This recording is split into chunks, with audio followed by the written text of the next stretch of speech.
নমস্কার, আমি উষস্মি। আজকে আমরা আবার উপস্থিত হয়েছি কুণ্ডলী অ্যাস্ট্রো ওয়ার্ল্ডে একটি নতুন জ্যোতিষ বিষয়ক পর্ব নিয়ে আলোচনা করার জন্যে।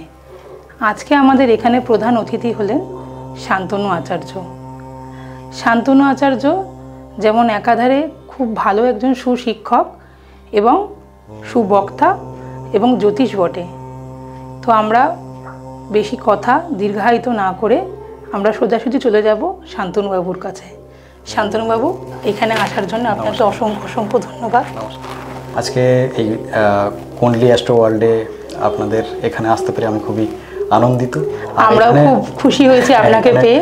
আমাকে ডাকার জন্য আপনাদের সবাইকে, এই টিমের সবাইকে আমার খুবই আন্তরিক একটা সংবর্ধনা জানাই যে আপনাদের এই পডকাস্ট আরও আগামী দিনে এগিয়ে চলুক।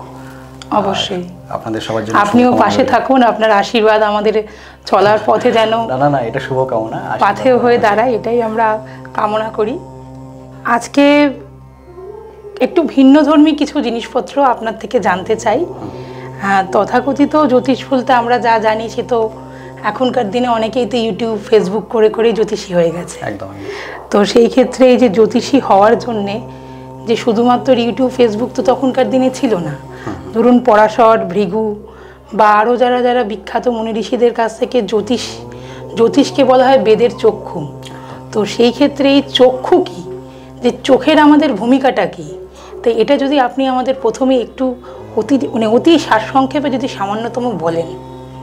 দেখুন, প্রথমে জ্যোতিষ নিয়ে যদি এই চোখের কথা বলতে চান তাহলে বৈদিক জ্যোতিষের অনেকগুলো ধারা রয়েছে। অবশ্যই অবশ্যই, পরাশরী, জৈমিনী, ভৃগু, নিশ্চয়ই নিশ্চয়ই, আরও সবচেয়ে যেটা বহুল প্রচলিত কেপি অ্যাস্ট্রোলজি, কৃষ্ণমূর্তি পদ্ধতি। যদিও কেপিটা তো দেখুন যতদূর শুনেছি ওটাও তো একটা পার্ট ইয়ে থেকে, বৈদিক থেকে, ডেরিভেটিভস পার্ট অফ ভেদিক। এটা আধুনিক কালে তৈরি, একদম আধুনিক কালে বেশি কিছু বেশি পুরানো নয়। কৃষ্ণমূর্তি পদ্ধতি সাউথ ইন্ডিয়া থেকে এসেছে, তো এটা বেশি কিছু পুরাতন নয়। যেমন লাল কিতাব এসেছিল, তেমনই এগুলো সায়েন্টিফিকভাবে পরে রিসার্চ করে ওইগুলোর থেকেই এর সারসংক্ষেপভাবে তৈরি হয়েছে, নিজস্ব কিছু আপনার সূত্র তৈরি করে।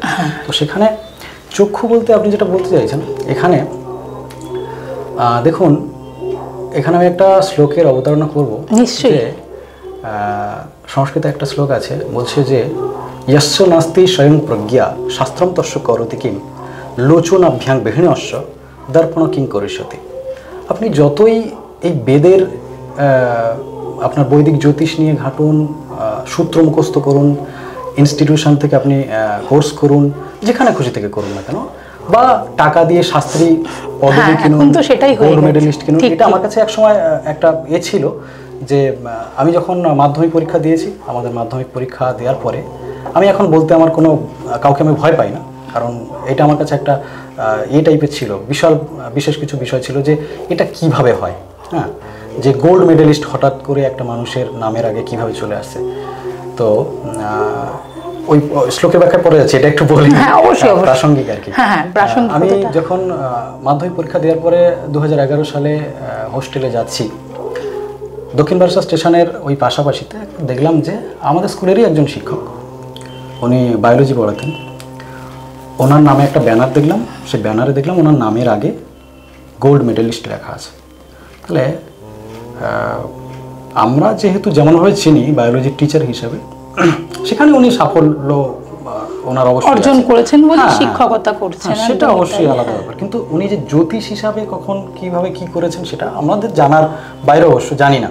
কিন্তু যে গোল্ড মেডেলিস্ট কথাটা আমার কাছে, আমি গোল্ড মেডেল মানে এটা কি ভাবতাম যে ওই যে ছুটে মেডেল পাওয়া, অলিম্পিকে মেডেল পাওয়া, ওইরকম হয়তো কোনো রকম কিছু একটা প্রতিযোগিতামূলক কিছু ছিল, যেখানে কম্পিটিশনে ওখানে গেছেন, অনুষ্ঠান করে ওনাকে গোল্ড মেডেল দেওয়া হয়েছে। একদম লিটারালি ওনাকে সোনার তৈরি মেডেল ওনাকে দেওয়া হয়েছে, ওনার কর্মক্ষমতার জন্য, ওনার দক্ষতার জন্য, ওনার শিক্ষাগত যোগ্যতার জন্য দেওয়া হয়েছে, এবং ওই স্পেসিফিক সাবজেক্টের উপরে। এবার সেখানে কিন্তু পরবর্তীকালে আমি এসে জানলাম যে এখন কলকাতাতে 3,000, 4,000, 5,000 টাকায় বা 10,000 টাকায় এই শাস্ত্রী পদবী, এই উপাধিগুলো আর কি, অ্যাকচুয়ালি পদবী না, উপাধিগুলো পাওয়া যাচ্ছে। হ্যাঁ, গোল্ড মেডেলিস্ট এগুলো পাওয়া যাচ্ছে।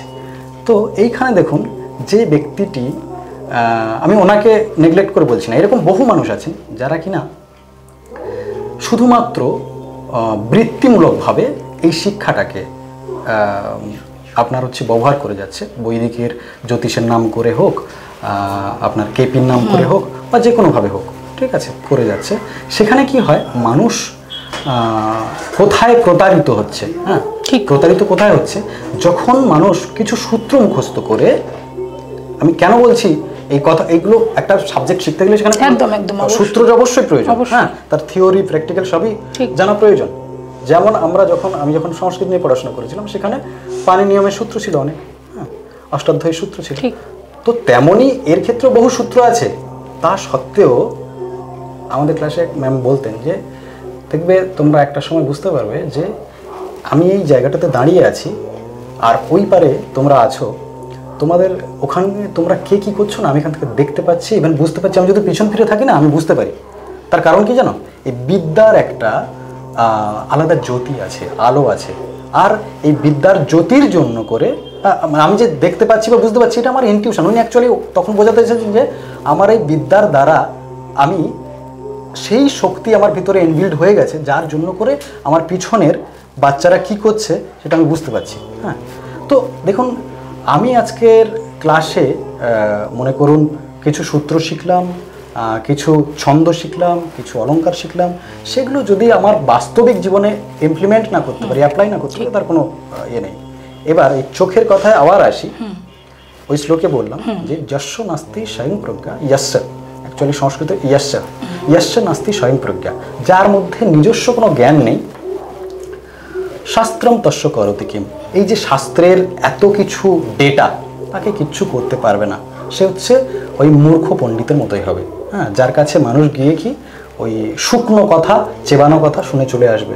কিন্তু কিছু মানুষ এমন থাকে যাদের কাছে এই থিওরিটিক্যাল এই সমস্ত জিনিস থাকার সাথে সাথে আরও একটা জিনিস থাকে ঈশ্বর প্রদত্ত, সেটা হচ্ছে ইনটিউশন, অন্তরের যে প্রজ্ঞাটা, সেই প্রজ্ঞার দ্বারা সে অ্যানালাইসিস করে সামনের মানুষটাকে এবং দেখতে পায় যে ওই মানুষটার মধ্যে অ্যাকচুয়াল কি আছে। হ্যাঁ, তার সূত্রের সাথে না মিললেও তার মুখে বলে দেয়া যে কথাটা, সেটার ক্ষেত্রে তার জীবনে প্রতিফলিত হয়, ইভেন পাস্টের সাথেও মিলে যায়।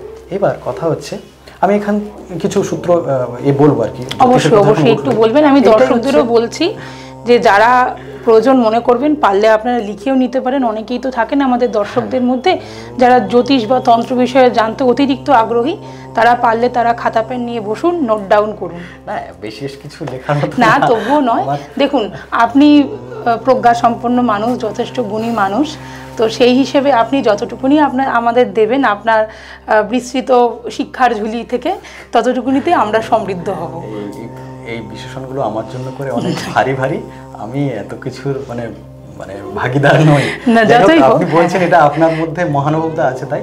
এবার কথা হচ্ছে যে প্রথম লাইনটা আমি যেটা বললাম ওটার মধ্যে হলো কি, যে যস্য নাস্তি স্বয়ং প্রজ্ঞা শাস্ত্রম তস্য করতি কিম।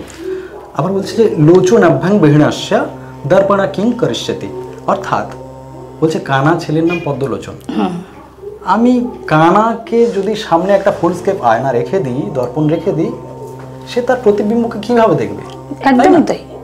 তো তদ্রূপ প্রথম লাইনের পরিপূরকভাবে নিচের লাইনটাও হচ্ছে যে যদি অন্ধ হয়, দৃষ্টিহীন হয়, তার সামনে দর্পণ তাকে কিছু দেখাতে পারবে না। তার তো ফোকাসিং এলিমেন্টসটাই নেই, ঈশ্বর তো দেয়নি আসল জিনিসটা।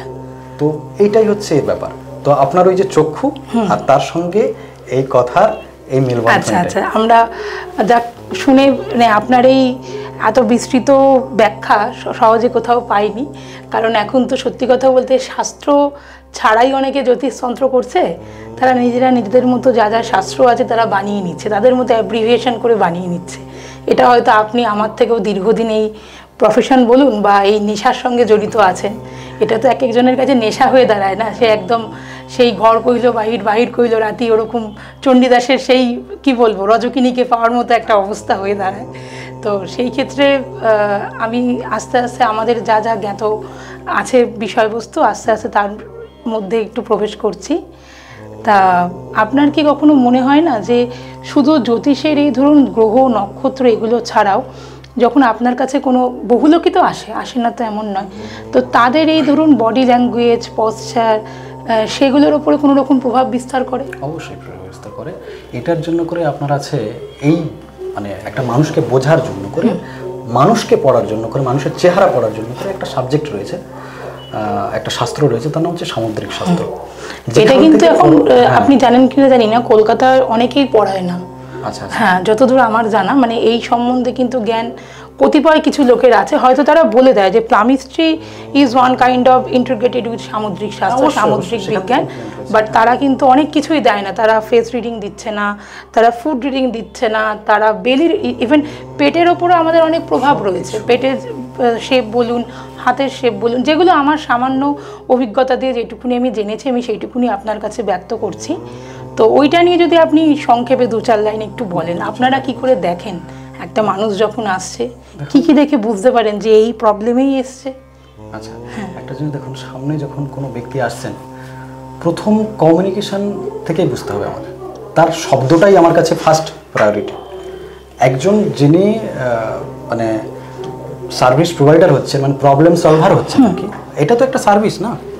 আমরা যারা জ্যোতিষী বা এই সাবজেক্টের সাথে জুড়ে আছি, অকাল্টের সাথে জুড়ে আছি, তো আমরা প্রথমেই আমাদের টার্গেট থাকবে তার শব্দটাকে শোনা, তার ভয়েসটাকে নোটিফাই করা, যে কেমন ধরনের শব্দ সেই ব্যক্তিটি বলছে, তার আশাটা কেমন, মানে সে কী নিয়ে আসছে তার মধ্যেই রয়েছে, কিন্তু তার প্রশ্নের উত্তর না তার মধ্যেই রয়েছে।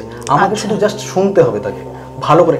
একজন ভালো অ্যাস্ট্রোলজারের গুণ হলো যা সামনে যে ব্যক্তিটি আসছে তাকে ভালো করে শোনা। তাকে যদি আমি ভালো করে শুনতে না পারি, তাকে আমি অ্যানালাইসিস করতে পারবো না। কারণ ওই কথা বলার মাধ্যমে কিন্তু বিভিন্ন প্ল্যানেটের প্রতিফলন রয়েছে। হ্যাঁ, তার খোকলা আওয়াজ, ফাঁকা ফাঁকা আওয়াজ, তার কাতর আওয়াজ, তার কি দাবি আছে, নাকি ভারী আওয়াজ, নাকি সে যাচাই করতে এসছে, সবগুলো শব্দ থেকে বোঝা যাবে। নাকি সে আমাকে শ্রদ্ধা করছে, রেসপেক্ট করছে, নাকি ভালোবাসছে, এগুলো সব কিছু ওই টোন থেকে বোঝা যায়। ফার্স্ট টোনে, ওই first impression is the last impression. তো ওই ব্যক্তিটিকে সামনে যখন বসাচ্ছেন না আপনি, ওখান থেকে আপনি বুঝতে পারবেন যে কেমন তার আশাটা কি। এবার তারপর তো কুণ্ডলী আপনার আছেই, আপনি যারা এমনি নর্মাল ইয়ে করেন, হ্যাঁ অ্যাকচুয়ালি ব্লুপ্রিন্ট তো ওটাই আসে, তারপরে তো দিয়েই দেয়। এবার ফেসের কাটিং বিভিন্ন রকম থাকে সেখানে, ওইগুলো নিয়ে পরে কখনো আলোচনা করা যাবে। অবশ্যই, যেহেতু সামুদ্রিক শাস্ত্র একটা অতি বিস্তৃত একদম আসমুদ্র হিমাচল বলা চলে, মানে extended from south two north, তো সেই হিসেবে ওটা তো একটা খুব ছোট্ট পরিসরে আমরা আলোচনা করতে অবশ্যই পারি না। তো যাই হোক, এটা শুনলাম ভালো লাগলো, কারণ এখন তো ধরুন এই গতানুগতিক জ্যোতিষের চাপে, গতানুগতিক জ্যোতিষ বলতে কি বলছি আপনি হয়তো বুঝতেই পারছেন, তো তার চাপে তো এই যে পুরনো যে বিদ্যাগুলো, যেগুলোকে আমরা এক কথা ট্র্যাডিশনাল নলেজ বলি, ঐতিহ্যবাহী যে পারম্পরিক জ্ঞান এক কথায়, সেটা তো হারিয়ে যাচ্ছে। কারণ আগেকার দিনে যতদূর, যেহেতু আমার একটু গ্রামে যাতায়াত থাকে, তো সেই হিসেবে আমরা সুন্দরবন বলুন বা তার অধ্যুষিত এলাকায় যেইটুকুনি শুনেছি বা জেনেছি, তখন তো আর লোকে জ্যোতিষ বুঝতো না, তাহলে মানুষকে দেখে বুঝতো কী করে? নিশ্চয়ই সেখানে এইসব জ্ঞানগুলো তারা লাগাতো, যে বিষয়গুলো কাজে লাগতো। হয়তো মানুষ যে প্রবাদ, সংস্কার, হ্যাঁ, এইগুলো যে ইমপ্লিমেন্ট হয়ে এসছে ওই মানুষদের মধ্যে, ওরা কিন্তু জানা নেই অ্যাকচুয়ালি কোত্থেকে এসছে। আচ্ছা, কিন্তু ওইগুলো ব্যবহার করে। যেমন দেখুন, আমাদের বাড়িতে যখন মুড়ি ভাজা হতো, ঠিক আছে, আচ্ছা, মুড়ি ভাজা হতো, সেটা কি করতো বলতো যে প্রথম মুড়িটা নিয়ে জলে ফেলে দিতে। ইভেন আমার মা যেটা করাতো ছোটবেলায়, বলতো যে 5 পীর বদের বদের, এরকম। আচ্ছা, অনেক জায়গায় বদের। 5 পীরের নাম পরে গিয়ে জানলাম যে 5 পীর কারা, গাজী, কালু, সিকান্দার, শামসুদ্দিন আর গিয়াসুদ্দিন, যেটা হচ্ছে নদী এলাকার মানুষরা এই 5 পীরের নাম করে নৌকা পার হয়। তো ওরা পীর ছিল।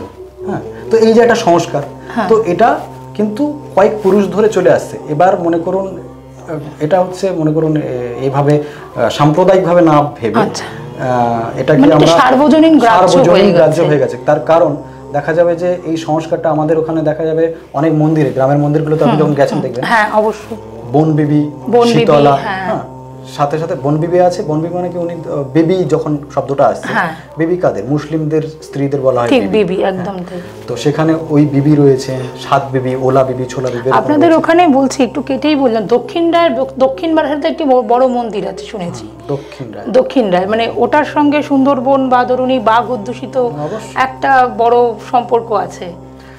আপনি যখন ওই বন বিবিমার যাত্রা সম্পর্কে যখন জানবেন, যেমন আমাদের ওখানে মনসা যাত্রা খুবই প্রচলিত, তো সেখানে বন বিবিমার যাত্রাও এরকম প্রচলিত। সেখানে দক্ষিণ রায়ের কথা আছে। দক্ষিণ রায় অ্যাকচুয়ালি বাঘকে বলা হয়। আচ্ছা, আমার জানা মতে বাঘকে দক্ষিণ রায় বলা হয়। তো যিনি কিনা জঙ্গলের যে সম্পদ আছে তাকে সুরক্ষা প্রদান করে। হ্যাঁ, মানে আমাদের যারা মধু চুরি করতে যাচ্ছে, মৌলি যারা যাচ্ছে, হ্যাঁ, তো বনের থেকে কাঠ সংগ্রহ করতে যাচ্ছে, তাদেরকে অ্যাটাক করে ওগুলোর থেকে প্রতিহত করা। ইভেন দক্ষিণ রায়ের খোরাক মানুষ, সে তো অবশ্যই, হ্যাঁ, যে কোনো প্রাণী তার কাছে খোরাক। যাক, তাহলে দর্শকরা আপনারা শুনতে পাচ্ছেন তো যে আপনারা শুধুমাত্র জ্যোতিষ বা তন্ত্র নয়, কত লৌকিক গাঁথা, কত লৌকিক কাহিনী সুন্দরবন থেকে কিন্তু জানতে পাচ্ছেন। ওই সুন্দরবন অধ্যুষিত এলাকায় যে ওই রকম একটা মেলানো মেশানো একটা ভাষা, একটা বাক্যচয়ন, সেখানকার ধরুন কিছু লোক যাচ্ছে, যেরকম আমরা দেখেছি, তা দেখুন কিছু দেখলেই তো সেখান থেকে একটা কৌতূহল আসে। তো সেই কৌতূহলটাকেই নিবারণ করার জন্যই আসলে আপনাকে বলা। যেটা হচ্ছে আপনি ক্লিয়ারলি বলবেন যে আমাদের দক্ষিণ চব্বিশ পরগনা বা মেদিনীপুর এই সমস্ত এরিয়াতে আমি ছোটোর থেকে যে সেন্সটা পেয়েছি যে তন্ত্রমন্ত্রের একটা বিশাল প্রভাব, এমন একটা প্রভাব যেটা মানুষের ভিতরে হৃদকম্প তৈরি করে। তো সেইখানে আপনি সার্ভে করতে গিয়ে আর কি ওদের মধ্যে কারোর থেকে বা কয়েকজনের থেকে এরকম কিছু শুনে থাকবে যেখানে কি একটু মাল্টিপল ভাষা, যেগুলো কিনা স্ট্যান্ডার্ড ল্যাঙ্গুয়েজ নয়। স্ট্যান্ডার্ড ল্যাঙ্গুয়েজ বলতে আমাদের বাংলা ভাষা তো 5টা হচ্ছে উপভাষা রয়েছে, তার মধ্যে হচ্ছে রাঢ়িটা হচ্ছে আপনার স্ট্যান্ডার্ড, যেটা লিখিত গদ্য, যেটা বইতে লেখা হয়। এবার আমাদের যে এলাকাটা আছে জয়নগর বা কুলতলি বলুন, ওগুলো প্রত্যেকটা 10 কিলোমিটার অন্তরে না ভাষা কিন্তু সব জায়গায় চেঞ্জ হয়। তো সেই ক্ষেত্রে ওটার প্রভাব কিন্তু ওখানে নয়, এইটার প্রভাব, এই যে ব্যক্তিগুলো এই ভাষাতে কথা বলছে, এটা কিন্তু পূর্বের কয়েকটা জেনারেশন ধরে সেট আপ করা। সেগুলো কি? সেগুলো হলো হচ্ছে লৌকিক তন্ত্র, যেটার দ্বারা কিন্তু এফেক্টেড যারা ব্যক্তি আছে, সে বাচ্চা থেকে বুড়ো যে কেউ হতে পারে, কোন রকম এফেক্টেড হতে পারে। সে রোগ ব্যাধি হতে পারে, আপনার হচ্ছে বাতাস লাগা থেকে, মানে যেগুলো লৌকিকভাবে প্রচলিত আর কি, হ্যাঁ, ভূতে ধরা, নানান রকম। তো সেগুলো ঝাড়ান কাটান বলুন, তাদেরকে উপশম করার জন্য, রোগের উপশম করার জন্য করে যে মন্ত্রগুলো ব্যবহার হচ্ছে বা ব্যবহার ওনারা করছেন আর কি, ওই আমাদের লোকাল ল্যাঙ্গুয়েজে বাস করার যে লোকগুলো, ওটা হচ্ছে লৌকিক তন্ত্রের মধ্যে পড়ে। এবার ওটার স্টাডি কিন্তু পিছনের, অনেক পিছনের, আর এটার হচ্ছে ব্যাক সাপোর্ট হচ্ছে কামাখ্যা। ও আচ্ছা, মানে এটাও কি কামাখ্যা মায়াং তন্ত্র ওরই কোনো রকম একটা ডেরিভেটিভস পার্ট বলতে পারছেন? মনে করুন আজকে 2025-এ দাঁড়িয়ে দেখুন কিভাবে তান্ত্রিকের সংখ্যা বেড়ে গেছে, প্রচুর বেড়ে গেছে। আমি গত 2 বছরে শুনলাম যে যারা পুরনো, যারা বয়স্ক মানুষ, ওরা বলছেন যে আমরা গেছিলাম, মালামাল কিনতে পারিনি। তার মানে কি, যারা কেনাকাটা করছে আনকা লোক, মানে নতুন নবিশ বেড়ে গেছে, হ্যাঁ, আনকোরা লোক বেড়ে গেছে তন্ত্রচর্চার ক্ষেত্রে। এবার একটা এখানে অন্যরকম কথা বলি, দেখুন আগেকার দিনে কি হতো বলুন তো, কোনো রকম সম্পর্কে, এই প্রেমের ক্ষেত্রে হোক বা যে কোনো ক্ষেত্রে হোক, যদি ব্রেকআপ হয়ে যেত বা বিচ্ছেদ হয়ে যেত, হ্যাঁ, প্রেমে ছাকা খেত, তারা কবি হয়ে যেত বা লেখক হয়ে যেত। এখন কিন্তু 2025-এর পরে দেখবেন সব তান্ত্রিক হয়ে যাচ্ছে। এটা কি নতুন একটা ট্রেন্ড তাহলে? হ্যাঁ, এটা ট্রেন্ড, তো এটা হচ্ছে সময়ের প্রভাব। না, কিছুটা সময়ের প্রভাব, আবার যদি আপনি এইভাবে ধরেন একটা প্রতিশোধের প্রভাবও হতে পারে, যে তান্ত্রিক হলেই আমি তবে তার উপর একটা প্রতিশোধ নিতে পারবো, তাই না? যে আমি ভুলতেও পারছি না, আবার তাকে ছেড়ে থাকতেও পারছি না। ওখানে একটা সফট ব্যাপার ছিল যে দেখো, তুমি আমার জীবনে আসনি, আমি এমন ভাবে আমার এই কলাকৃতিকে এমন ভাবে ইন্ট্রোডিউস করব যার দ্বারা তুমি কেন, তোমার ছাড়াও আরো বহু মানুষ আমার দিকে অ্যাট্রাক্ট হবে, আমি তোমার ছাড়াও তখন কষ্ট পাবে। আচ্ছা, ওই যে ভাষা যেগুলো শুনতাম, তো এটা আমার একটা ব্যক্তিগত জিজ্ঞাসু মন থেকেই জিজ্ঞেস করছি। ওটা তো আপনি বললেন কিছুটা কামাখ্যা তন্ত্র বা কামাখ্যার কিছু একটা এখানে টিউনিং পাওয়া যাচ্ছে। আচ্ছা, এটাই কি সেই চিরাচরিত যা শুনে আসি সাবর বলে, এগুলো কি সেই সাবরেরই কোনো অংশ? তাহলে এই সাবরও কি ওই ধরুন মায়াং বা কামাখ্যা, ওইখান থেকে তার কি উদ্ভূত? না, সাবরের যে ইতিহাসটা একটু অন্যরকম। এখন যদি প্রথমে একটু বলি যে সাবর কি। দেখুন আমাদের বর্তমানে ভারতের যে তন্ত্র চর্চা আছে তার বিভিন্ন ধারা আছে, আচার বলা হয় যেটাকে। নর্মালি কিছু মানুষ যেটা জানে বামাচার, দক্ষিণাচার, হ্যাঁ হ্যাঁ, গৌলাচার যেগুলো আছে, হ্যাঁ। এরকম করে 7টা আচার আছে। কিন্তু আমি আবার এই কথা বলতে গিয়ে একটু ভিতরে ঢুকে গেছি। একজন ব্যক্তির সাথে, একজন কেন বহুজনের এইরকম ধারণা আর কি, যারা অ্যাকচুয়াল ডিটেলসটা ভিতরে যায় না। আমিও বেশি কিছু জানি না, কিন্তু যেটা পিন পয়েন্ট একটা দরকার লাগে। আমিও এক সময় জিজ্ঞাসু ছিলাম, সেইভাবে কোশ্চেন করতে গিয়ে আমি নিজেই হয়ে গেছি যে প্রশ্ন আমি করছি, উত্তরদাতা নিজেই খেয়ে হারিয়ে ফেলেছে অকুল সমুদ্রে। কেমন হয়েছে? আমি বলছি আচ্ছা বামাচারটা কি? বামাচার বহুল প্রচলিত একটি তন্ত্রের ধারা।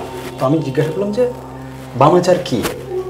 এবার সেখান থেকে সত্যি আনএক্সপেক্টেডলি আমি এমন উত্তর পেয়েছি না, মানে যেখানে আমার মতো লজিক্যাল মানুষ, অন্তত কম হলেও আমি যুক্তিবাদী, তো অল্প একটু হলেও, তো সেইখানে রুচিটাই আমার যেন ক্ষীণ হয়ে গেছে, ফ্যাকাশে হয়ে গেছে যে আমি কাকে প্রশ্ন করলাম আর কি উত্তর পাচ্ছি।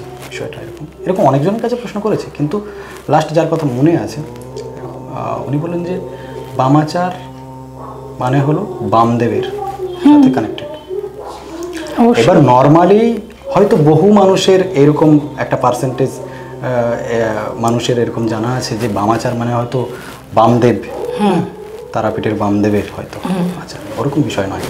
বা এরকম একটা ধারণা আছে যে শিবের আর এক নাম বামদেব, একদম তাই, সেই বামদেব হতে পারে।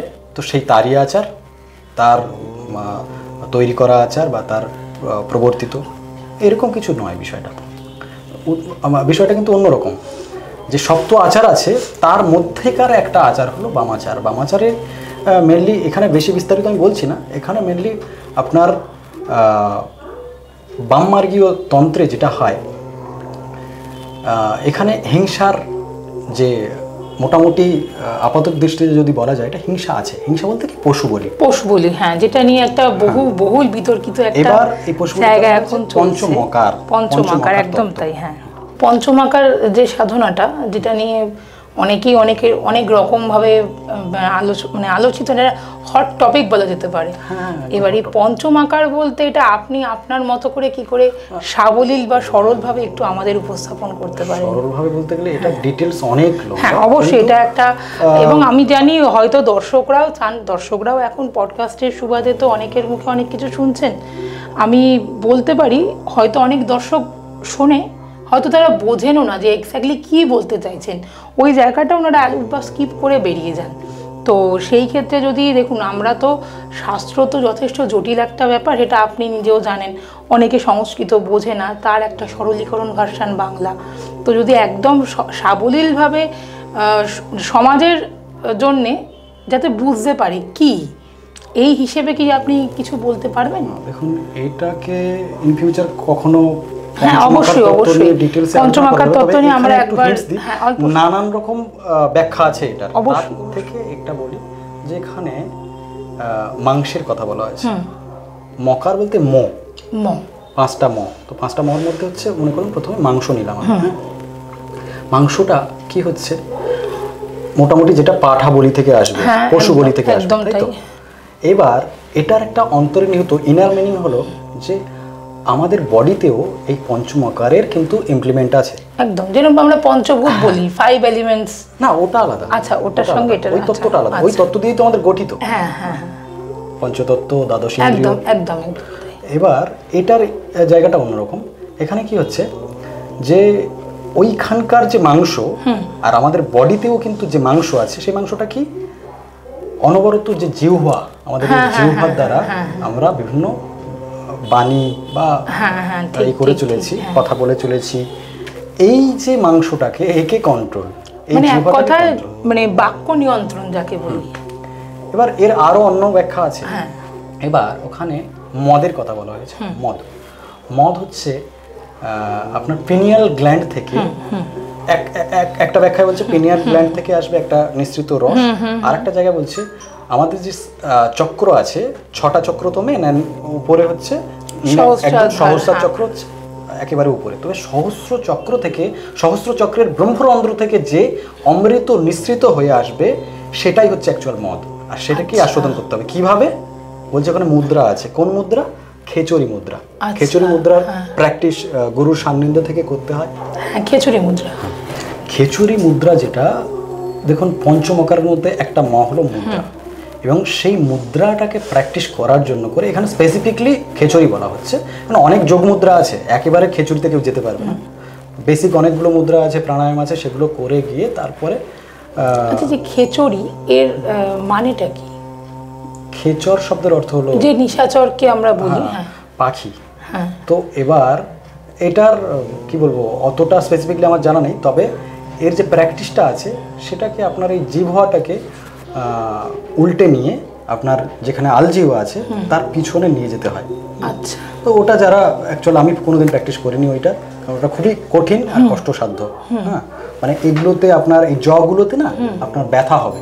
আচ্ছা, আর ইভেন যেটা খ্যাঁচ আসা বলে না, সেটাও আসতে পারে, মানে ক্র্যাম্প, মাসল ক্র্যাম্প যাকে বলে। হ্যাঁ, ইভেন আপনার এই ব্রেনের যে এগুলো আছে, টিস্যুগুলো আছে, সেগুলো এফেক্টেড হবে। ও আচ্ছা, তো তার জন্য করে বলা হয়েছে যারা আনকা আছে তাদেরকে কখনো এটা করতে বলা মানা করা হয়, যে এটা করবেন না কোনো। সেটা হচ্ছে একজন এক্সপার্টের পাশে থেকে তার দেখানো পথে, কারণ এগুলো আমরা যেমন খেলা শুরু করার আগে ওয়ার্ম আপ করি, অবশ্যই, একদম। তো ওই মুদ্রাটাকে প্র্যাকটিস করার জন্য করে আগে বেসিক কিছু করে নিতে হয়, এবং সেটা হচ্ছে গাইড যিনি আছেন তিনি করাবেন, সে গুরু হতে পারেন। এবার আরও একটা যেটা আছে, আরেকটা ম, যেটা হচ্ছে মৈথুন। মৈথুন আছে, মৈথুনটা বলিনি, তারপর একটা বাকি পড়ছে সেটা বলছি। মৈথুনটা কি? মৈথুন মানে ওখানে দেখুন আলাদা একটা ইন্টারপ্রিটেশন করে রেখেছে মানুষের কাছে, সাধারণ মানুষের কাছে, যে ইন্টারকোর্সই হচ্ছে মৈথুন, আর ওটাই সব শেষ, ওটাই সব কিছু। বাট ওটা নয়, আর সব কিছু আমাদের মধ্যেই আছে। হ্যাঁ, ঠিক। একটা সায়েন্টিফিক্যাল এক্সপেরিমেন্টের থেকে পাওয়া যাচ্ছে, এটা আমার ঠিক সোর্সটা মনে নেই, কারণ অনেকে হয়তো খুঁজতে চাইবে, হয়তো খুঁজলে হয়তো পাবে, আমার সোর্সটা মনে নেই।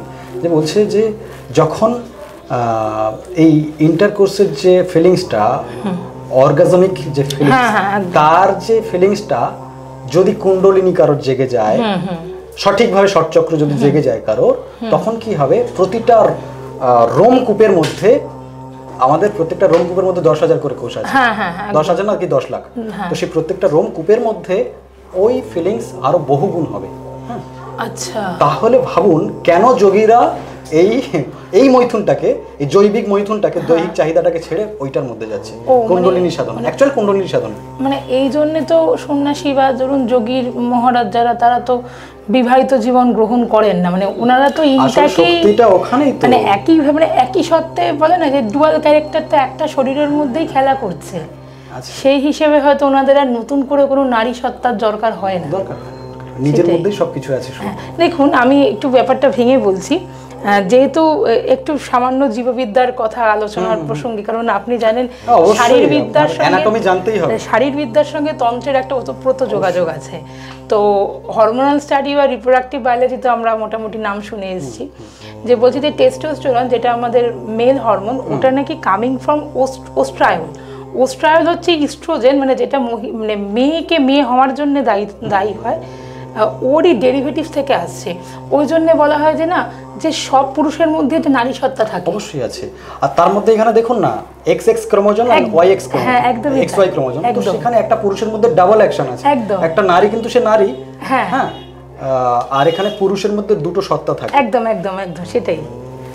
তো ইভেন এটা দেখবেন, একটা আমরা গাজন যাত্রা বিভিন্ন সব, তো সেখানে দেখা গেছে যে বহু মহিলা চরিত্রে পুরুষ অভিনয় করছে, একদম পুরুষ অভিনয় করছে, এবং ডিট্টো অনেক ঘুরে বেড়ানো মেয়ের থেকে অনেক দেখতে সুন্দর, কিন্তু একটা মহিলাকে পুরুষ সাজানো ধরা পড়ে যাবে, পারবে না। মানে এখানেই কি তাহলে সেই শিব শক্তি বা পুরুষ প্রকৃতির একটা সম্পর্কের একটা প্রামাণ্য আমরা পেয়ে যাচ্ছি, বলুন? মানে দর্শক, আপনারা বুঝতে পারছেন তো যে আমরা সাধারণ জীবন যাপন করি, কিন্তু আমাদের সাধারণ জীবনের মধ্যে কতটা অসাধারণত্ব লুকিয়ে আছে। তো শান্তনুবাবু, তো আমি পঞ্চমাকার সম্বন্ধে শুনলাম, যদিও আরেকটা বাকি রয়ে গেছে, ওর মধ্যে একটা বাকি রয়ে গেছে, সেটা হচ্ছে মৎস্য। মৎস্যটা হচ্ছে আমাদের যে জ্ঞানেন্দ্রিয় রয়েছে তার মধ্যে দৃষ্টি প্রথম, দৃষ্টি দিয়ে আমরা সবকিছু ফার্স্ট করি, কারণ মাছ যেহেতু সবসময় চোখ খুলেই থাকে, একদম চঞ্চল, মৎস্য চঞ্চল, জলে চঞ্চল। তো আমাদের অনেক কাব্য কবিতায় উপমা রয়েছে যে নদীর মতো গভীর বা সমুদ্রের মতো এরকম গভীর, যে তোমার চোখের সমুদ্রে আমি ডুবে যেতে চাই। তো এই যে ব্যাপারটা ওখানে মৎস্য, অ্যাকচুয়ালি এই চোখ দুটোই হচ্ছে মৎস্য। আর সেই তার পিওরিটিটাকে সাধনা করাটাই হলো, তার পিওরিটিটাকে কন্ট্রোল করাটাই হলো। তো আমাদের কি অ্যাকচুয়াল ফার্স্ট চাহিদা কোত্থেকে আসে? অ্যাট্রাকশন কোত্থেকে আসে? চোখে থেকে আসে না? তো সেই দৃষ্টিটাকে দূষিত না করে সেই শুদ্ধ দৃষ্টিটাকে কন্ট্রোল করা বা তাকে একটা স্টেটে আনা, সেটাই হচ্ছে মৎস্য সাধনা। মানে ওটাই দেখুন, আমরা বলি না যে লিপ্সা বা লালসা দেখে আসে না, একদম লালসা আপনার দৃষ্টি থেকেই আসে। মানে বলে না দৃষ্টি খিদে। এবার এখনকার দিনে সমাজ সামাজিকতায় খিদে বলতে তো আপনি আর নতুন করে কি বলবো, আপনার বাড়িতেও মা আছে, বোন আছে, আপনি আর নতুন করে বলার আমার ভেঙে কিছু নেই। তো হ্যাঁ, এটা ঠিক কথা, সমাজ দূষিত হচ্ছে। বা ধরুন আমরা না জেনে শুনে অনেক জ্যোতিষতান্ত্রিকের কাছে যাচ্ছি, গিয়ে কিন্তু আমরা অনেকভাবেই প্রতারিত হচ্ছি না যে তা নয়।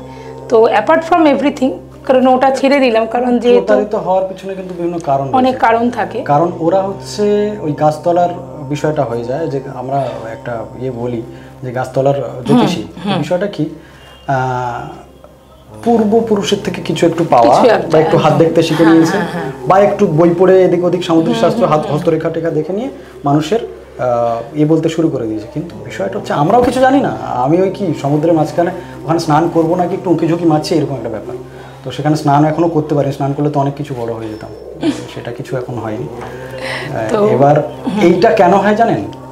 এইটা একটু যদি বলেন, মানে ধরুন এখন তো একটা নতুন ট্রেন্ড চলে এসছে যে জ্যোতিষ সবাই সব কিছু জানে, এবং যাকে হয়তো চিনলাম না, জানলাম না, হঠাৎ করে গজিয়ে তার নামের পাশে দেখছি তান্ত্রিক, তন্ত্র সম্রাট, তন্ত্র বিশারদ, বাস্তু বিশারদ, এবং হয়তো সে এই প্রফেশনেও নেই, এবং তার মানে আজন্মকালেও শুনিনি হয়তো তার কোনো পূর্বপুরুষ এই প্রফেশনে আছে।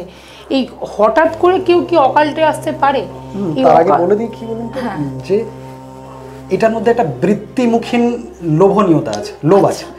এখন দেখুন, যাদের কাছে মানুষ অপকার পাচ্ছে, হ্যাঁ, আর অপকার পাওয়ার থেকে সবচেয়ে বড় কথা হলো একটা রিউমার আছে বা একটা ভয় ভীতি রয়েছে মানুষের মনে, যে জ্যোতিষ মানে একটা বকওয়াস লোক বা তান্ত্রিক মানে একটা বকওয়াস লোক। এই কারা এরা হচ্ছে সঠিক এটা জানে না, মানে সাবজেক্টটাকে জানে না। কারণ একটা সময় আমি দেখেছিলাম 2021-এ বাবা রামদেব, হ্যাঁ, পতঞ্জলির যিনি হতেন, উনি কি করলেন, রামদেব হচ্ছে জ্যোতিষ সম্পর্কে অনেক ভুলভাল কথা বলে ফেলেছিলেন।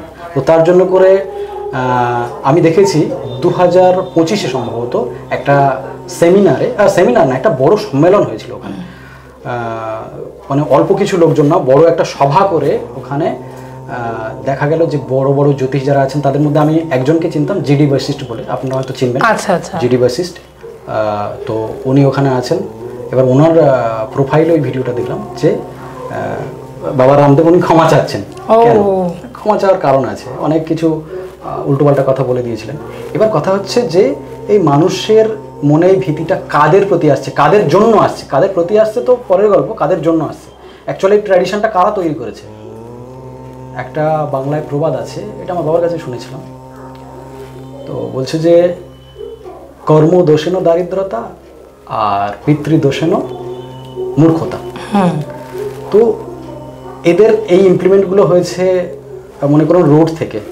এইটা অনেকের গায়ে লাগবে, তাতে আমার কিছু যায় আসে না। এই যে বৃত্তিমূলক চেষ্টাটা, যে আমি এইটুকু সাবজেক্ট জানি কি বা না জানি, অল্প একটু জানতে পেরে আমি ওইটার থেকে মানুষের থেকে বৃত্ত নেব আর কি, টাকা পয়সা নেব, তো সেটা কেন হচ্ছে? ওই মূর্খতার জন্য হচ্ছে। কারণ আমি আমার সাবজেক্টটাকে ভালোভাবে জানি না, আর ওই আঙুলটা কেন তুলতে পারছে? আপনার সাবজেক্টকে যদি আপনি ভালোভাবে জানেন তাহলে আপনার থেকে কেউ আঙুল তুলতে পারবে না। একদমই তাই। এবার হ্যাঁ, প্র্যাকটিস করতে গেলে 19-20 হয়, 100% রেজাল্ট কোথাও কিছু নেই, এরকম রেমেডিও হয় না যে আপনাকে 100% খাড়া করে দেবে। ওটা আপনার ভাগ্য বল আর তার হচ্ছে হাত যশ, ঠিক আছে? একদম তাই। তো এটা সঠিক মেলবন্ধন দরকার। এবার আপনি কেন ভালো মানুষের সঙ্গ পাচ্ছেন না? তার কারণ আপনার বৃহস্পতি খারাপ হয়ে আছে, বৃহস্পতি একেবারে খারাপ হয়ে আছে, যার জন্য করে আপনি ভুলভাল লোকের পাল্লায় পড়ছেন। এটা অন্য প্রসঙ্গ। তাহলে বন্ধুরা, সময় বহিয়া যায় নদীর স্রোতের প্রায়। আজ আমরা আমাদের প্রোগ্রামের প্রায় প্রান্তিক পর্যায়ে এসে উপনীত হয়েছি, তাই সামান্য কটি কথা বলবো। আজ তবে এইটুকু থাক, বাকি কথা পরে হবে। আমরা একই বিষয়, একই চর্চা, এবং একইভাবে আমাদের একই অতিথিকে নিয়ে ফিরে আসবো আমরা আবার পরের এপিসোডে। সঙ্গে থাকুন, সাথে থাকুন। আপনাদের সহযোগিতা আমাদের চলার পথের পাথেয় হোক, এইটুকুনি বলেই আপনাদের শুভ কামনা আশা করে আজকের অনুষ্ঠান এখানেই সমাপ্ত করছি। নমস্কার।